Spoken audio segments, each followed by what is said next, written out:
Selamat malam semuanya. Kami dari kelompok Amigos akan mempresentasikan tugas eh, perancangan arsitektur enterprise SPP Global Mandiri menggunakan TOGAF. Untuk tim kami sendiri ada saya sendiri Darti Susanto dan rekan saya Devi Julianingsih. Untuk kedua rekan kami untuk sekarang sedang berhalangan untuk hadir. Yang pertama adalah latar belakang. Sekolah Tinggi Pariwisata atau STP Global Mandiri merupakan institusi pendidikan tinggi swasta yang berfokus pada bidang pariwisata, perhotelan, dan kuliner. Dalam menghadapi perkembangan teknologi digital dan tuntutan stakeholder, STP Global Mandiri menghadapi tantangan dalam hal efisiensi, operasional, integrasi data, dan penyediaan layanan digital. Saat ini, sebagian besar proses akademik dan administrasi masih dilakukan secara manual ataupun melalui sistem yang belum terintegrasi, seperti pengisian KRS, pengelolaan nilai, jadwal, dan laporan keuangannya. Kondisi ini menimbulkan duplikasi data, keterlambatan informasi, serta kurangnya transparansi.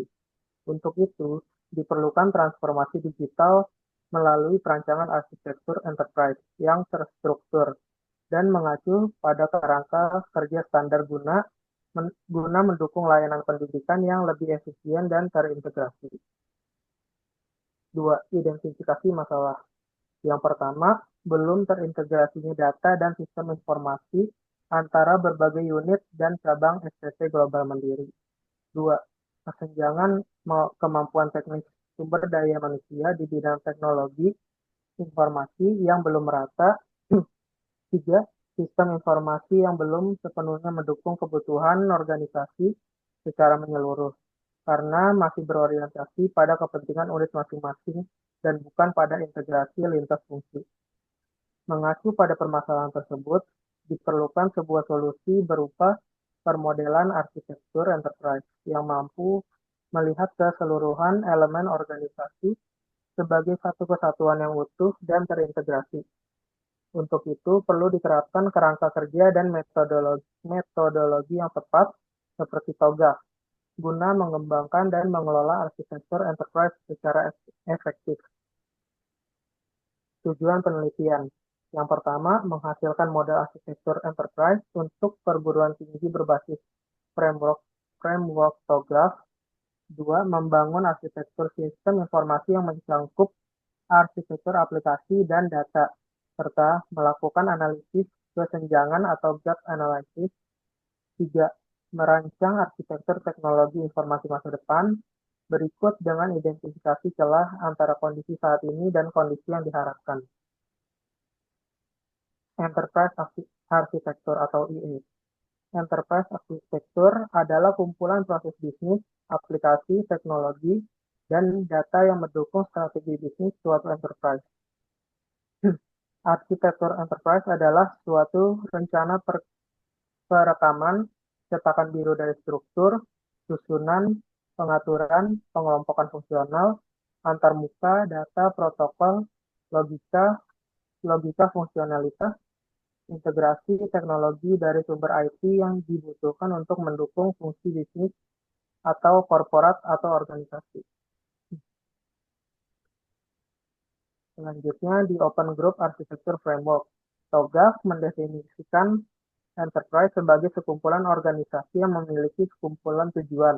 Sebagai contoh, enterprise bisa berupa agen pemerintahan, suatu perusahaan, suatu bagian dari perusahaan, departemen, atau organisasi yang terpisah secara geografis, namun mempunyai pemilik yang sama.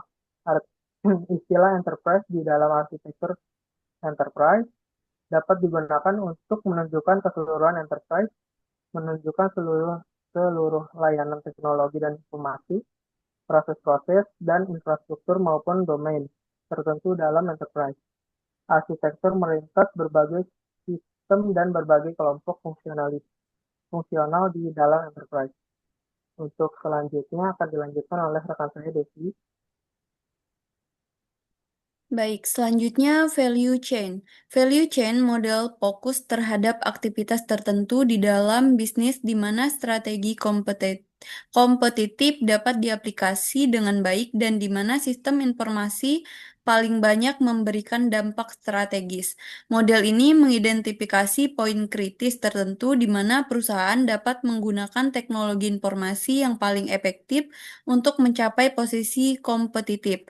Value chain model melihat perusahaan sebagai sekumpulan atau rantai aktivitas dasar yang bisa menambah nilai terhadap produk atau layanan perusahaan. Aktivitas tersebut dapat dibagi menjadi aktivitas utama dan aktivitas pendukung. Selanjutnya UML. UML adalah keluarga notasi grafis yang didukung oleh metamodel tunggal yang membantu pendeskripsian dan desain sistem perangkat lunak, khususnya yang dibangun menggunakan program berorientasi objek. Bahasa pemodelan grafis telah ada di industri perangkat lunak sejak lama. Pemicu utama di balik semuanya adalah bahwa bahasa pemrograman berada pada tingkat abstraksi yang tidak terlalu tinggi untuk memfasilitasi diskusi tentang desain. Selanjutnya, metodologi penelitian. Yang pertama, transformasi digital. Tahapan pengerjaan penelitian ini mengacu pada struktur dasar TOGAP ADM dengan siklus pengerjaan dari fase A sampai dengan fase E saja. Yang pertama, fase A, arsitektur vision. Pada arsitektur vision menentukan kebutuhan yang dibutuhkan untuk perancangan AI yang meliputi profil organisasi, pendefinisian visi dan misi, tujuan organisasi, sasaran organisasi, proses bisnis organisasi, dan kondisi arsitektur saat ini. Yang kedua, fase B, bisnis arsitektur. Pengetahuan tentang arsitektur bisnis merupakan prasyarat untuk pengembangan arsitektur enterprise dalam setiap domain lainnya, data, aplikasi, teknologi. Fase ketiga, fase C, Information System Arsitektur. Fase ini menekankan pada bagaimana arsitektur sistem informasi dibangun yang meliputi arsitektur data dan arsitektur aplikasi yang akan digunakan oleh organisasi. Pada arsitektur data dilakukan penentuan celah atau gap terhadap arsitektur data dan mengidentifikasi seluruh komponen data yang akan digunakan oleh sistem untuk menghasilkan informasi yang dibutuhkan organisasi berdasarkan kebutuhan area fungsional bisnis yang telah ditetapkan. Teknik yang bisa digunakan adalah kelas diagram.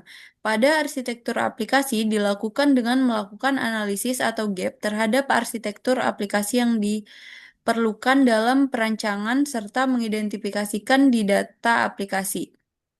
Teknik yang bisa digunakan adalah use case diagram yang bertujuan untuk menggambarkan proses-proses yang ada pada sistem informasi program diklat.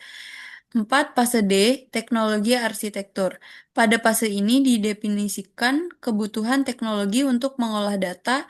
Langkah awal yang dilakukan adalah menganalisis celah atau gap terhadap arsitektur teknologi, kemudian menentukan usulan perancangan arsitektur teknologi yang akan digunakan untuk menghasilkan perancangan sistem informasi program diklat. Yang kelima, fase E, Opportunity and Solution. Pada fase ini menekankan pada manfaat yang diperoleh dari arsitektur enterprise, dilakukan identifikasi yang memungkinkan peluang yang muncul dan dapat diraih oleh pihak perusahaan dan menggabungkan serta mengulas hasil analisis gap dan solusi dari arsitektur bisnis, sistem informasi dan teknologi.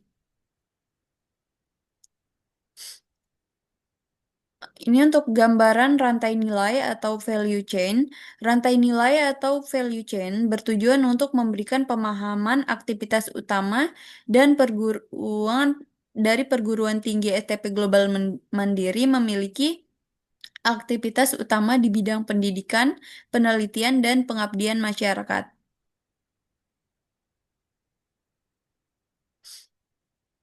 Selanjutnya, bisnis arsitektur. Ini untuk use case diagramnya. Bisnis Bisnis arsitektur merupakan salah satu fase yang terdapat pada perancangan Togap ADM yang menggambarkan perancangan bisnis perusahaan serta kebutuhan bisnis yang diperlukan perusahaan.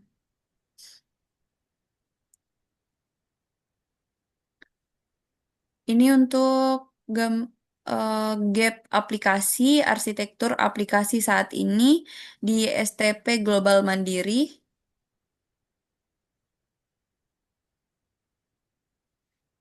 Ini untuk metrik alokasi sumber daya.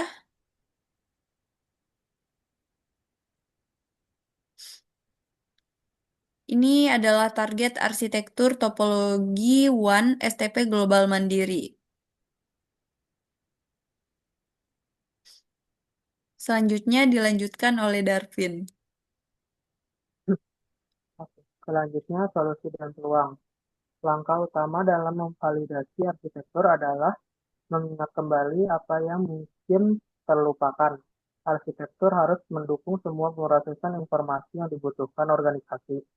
Yang harus diperhatikan adalah apa yang menjadi perhatian stakeholder yang belum dialamatkan dalam pekerjaan arsitektural sebelumnya. Analisis gap menyoroti komponen yang kebetulan dipertahankan, yang sengaja dihapus, serta yang akan dikembangkan. Perangkat lunak yang ditambahkan, WAP Browser, Java, LDAP, Payment System, Auto Video Conference Email, Mail List, Discussion Forum, Audio Video Conference, Search Engine, Personal Website. Perangkat lunak yang diganti, Client Forum, DOS, Polyper, Visual Basic, GBase, Microsoft Access 2003, MySQL Server 2000. Perangkat lunak aplikasi yang dipertahankan, web browser, PHP Interpreter, Apache Web Server, MySQL, website, SPP Sahib. Kesimpulan, berdasarkan hasil penelitian dan analisis yang telah dilakukan, maka dapat diambil kesimpulan sebagai berikut. Yang pertama, metode tugas ADM bersifat umum, dalam arti yang dapat diterapkan untuk memodelkan arsitektur teknologi informasi organisasi, termasuk juga untuk digitalisasi institusi perguruan tinggi yang berfungsi sebagai cetak biru untuk mendeskripsikan struktur komponen-komponen teknologi informasi organisasi serta sebagai acuan dalam pengadaan, pengembangan, dan implementasi teknologi informasi organisasi. Kedua, model bisnis yang dijalankan STP Global Mandiri saat ini masih tergolong standar untuk sebuah institusi perguruan tinggi, yaitu terbagi atas proses inti dan aktivitas-aktivitas pendukung. Dengan demikian, arsitektur bisnis target yang dikaji dapat juga diterapkan di institusi perguruan tinggi lainnya yang berniat ke arah pembentukan kampus digital. Yang perlu dimodifikasi adalah aturan bisnis yang mungkin berbeda antara satu institusi dengan institusi yang lainnya untuk menerapkan masing-masing proses yang ada di model bisnis tersebut. Ketiga, saat ini data atau informasi yang dikelola SPP Global Mandiri belum terorganisir dengan baik, di mana terdapat redundansi serta definisi yang berbeda antara aplikasi-aplikasi yang berlainan. Salah satu faktor penyebabnya adalah pemilik data yang berbeda untuk masing-masing aplikasi.